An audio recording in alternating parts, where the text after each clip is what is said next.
Welcome back to the Marvel Movie Minute, a daily podcast in which we disassemble a film from the Marvel Cinematic Universe into 1-minute segments and then examine it in obsessive and occasionally hilarious detail. I'm Kyle Olson from the Swashbuckling Ladies Debate Society podcast. Hey, and I'm Rob Cabasco. And Kyle. Yes, sir. Okay, so in this minute, we are going to have to address something. Oh, okay.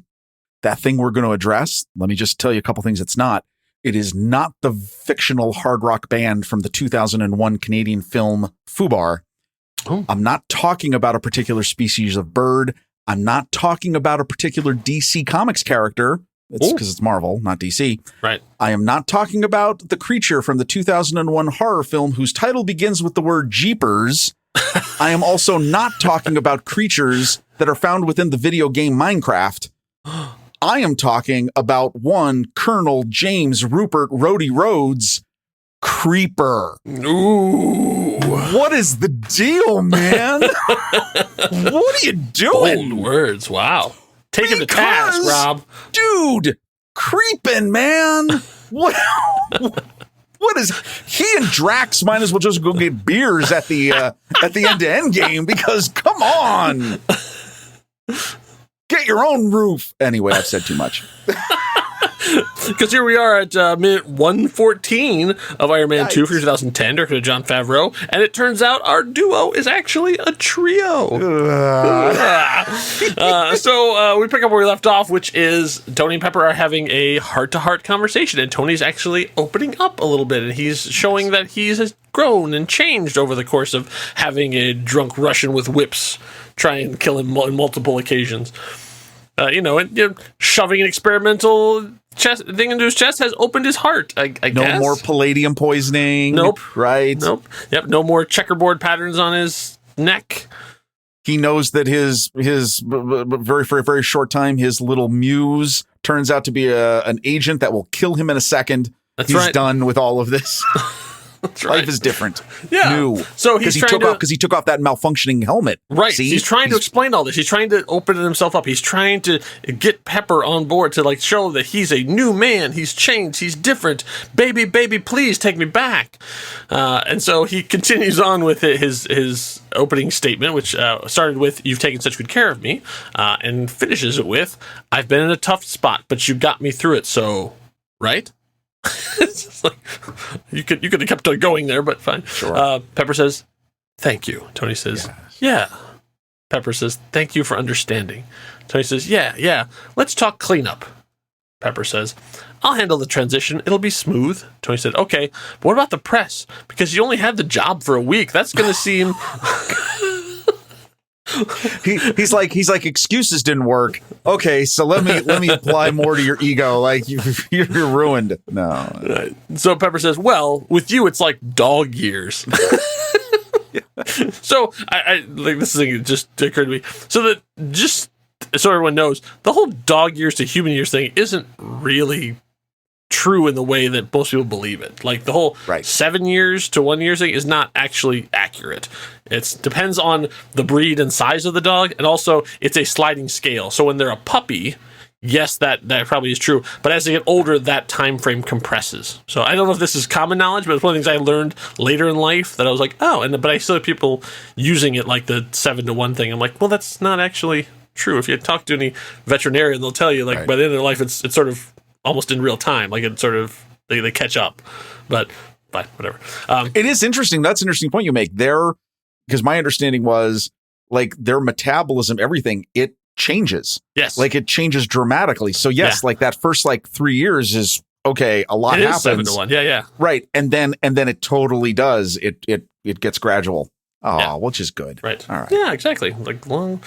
So Pepper clearly, whatever school she did go to, no information about animal biology. Well, she's not wrong though. I mean, living with Tony is like having dog years because it's so much happens in a very short amount of time. I mean, let's not forget everything that's been going on in her life since he got kidnapped and put in that cave. It's only been 2 years, and look how the world has changed. I mean, you are literally correct. That's right. Yeah. So then Tony says, I know. And she says, I mean, it's like the presidency, which I think is so funny because it's one of those things where, like, yeah, exactly. When you see people before they become president and after, and you go, oh, wow. Like, yeah, turns out when you take the most stressful job in the world, it can really age you. If you look at pictures of Obama on his inauguration and when he finally left the White House, you kind of go, oh, wow. Like, I believe his hair changed color. I mean, it takes a lot out of a person.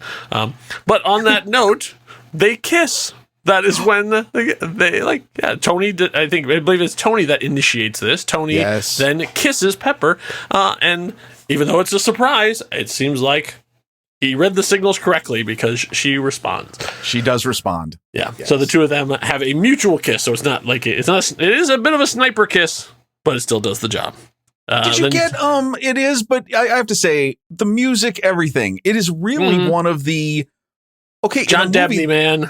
Yeah. He knows how to accent a moment. It was really good. Well, I gotta say, a tender moment, really, truly tender moment in a movie that is not filled with tender moments. No. This is really quite nice and totally reminiscent of the best moments from Incredible Hulk. Between Betty and Bruce. Oh, okay. Like, I actually thought that. I mean, I thought there was definitely, even in that musical cue that comes in here, I was like, oh, wow, that's really nice. Very nicely done. Yeah. So the other meeting sort of in a different place now. And so it is, by tracking the story, it is a little out of nowhere, but it still works because we like both of them. And we've seen it. And we did talk that there was, you could see this, the seeds of this flirtatiousness earlier in the movie. Yep. This is where it was headed. We got that. Yeah. So, but Tony then says, weird. Like, I just kissed you. Is that weird? And Pepper says, no, it's not weird. Tony says, it's okay, right? Pepper says, yeah. Like, once again, consent. He's like making sure, like that was cool, right? Like, I just wanted to, like, he needs to know. Thank you for bringing this up. Yes. Yeah. Very clear that normally you would think if you have the first kiss with someone, maybe the first word out of your mouth shouldn't be weird. Right? Like, but in this case, yes, because it is showing a totally different person than what we saw far earlier in the movie. And I like that. And I love that Pepper has the whole thing like, no, it's cool. Yeah. Nice. Yeah. And then so Tony says, run that by me again. And they kiss again. It's like, they're like, okay, that's pretty good. Yeah. Yeah. And then Rhodey says, I think it was weird. Boo. Classic comedy moments. They flip the camera around. It turns out Rhodey's been sitting there on the roof the whole time. For the last minute and a half, he's been there just chilling, watching all this happen. The fight, the resignation, the helmet, like all this kind of stuff. He's just been like chilling. Do you know what really stinks? Well, first of all, that's missing is a bag of corn nuts. Let's be honest, right? Like, he should be eating. Maybe it's like he's got plenty of room in those gauntlets. He's just open it up and have, No, okay. He's got two holes though in his side. Right. For crying out loud. On the one side is the ex-wife. The other side, popcorn maker. We never talked about that. What is on the other side?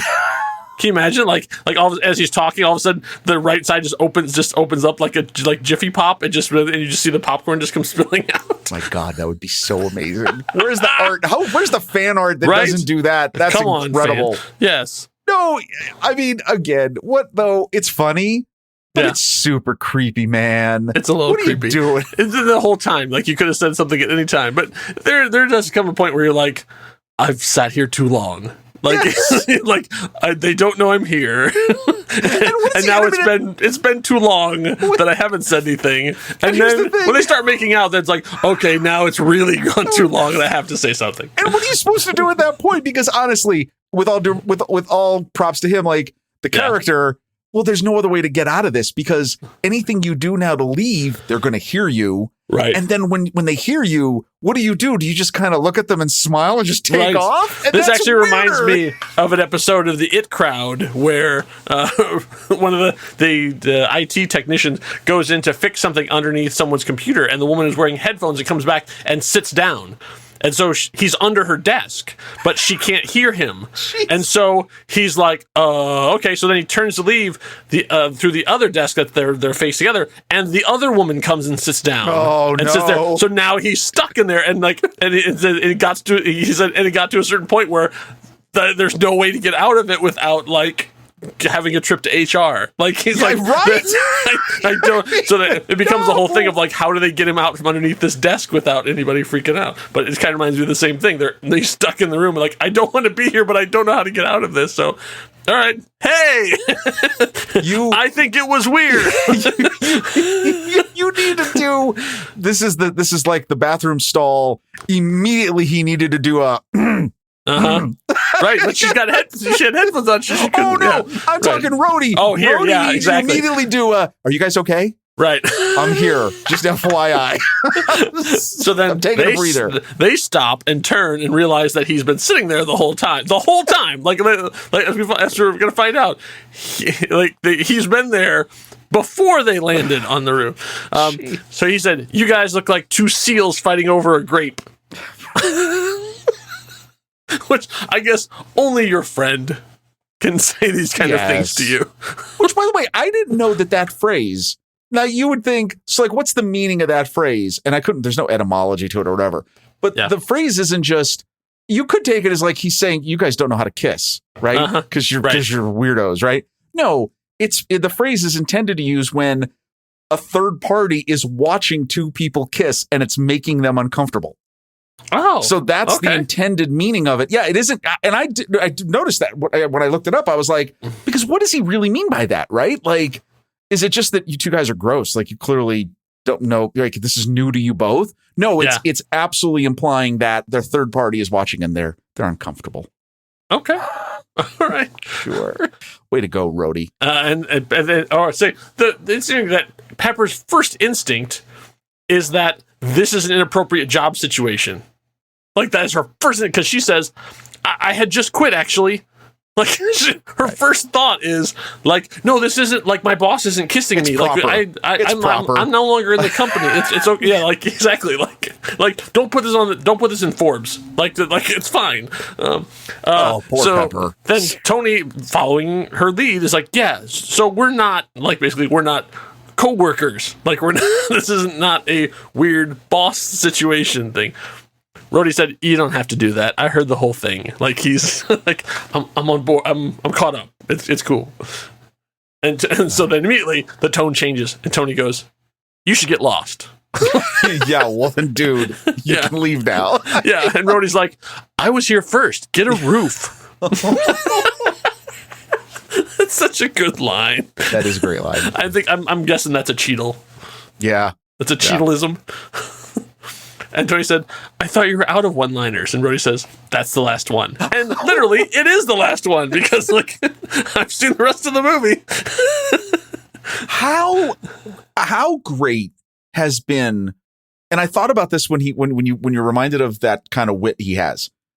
That character has stayed completely consistent through the rest of his appearances in the MCU. Yes. And, you know, what's interesting is that Jon Favreau says in the commentary of Iron Man 2 from 2010, they probably recorded in 2010, he says, I hope this dichotomy, like this relationship stays through the rest of their time together in these movies. Oh, it did. It did.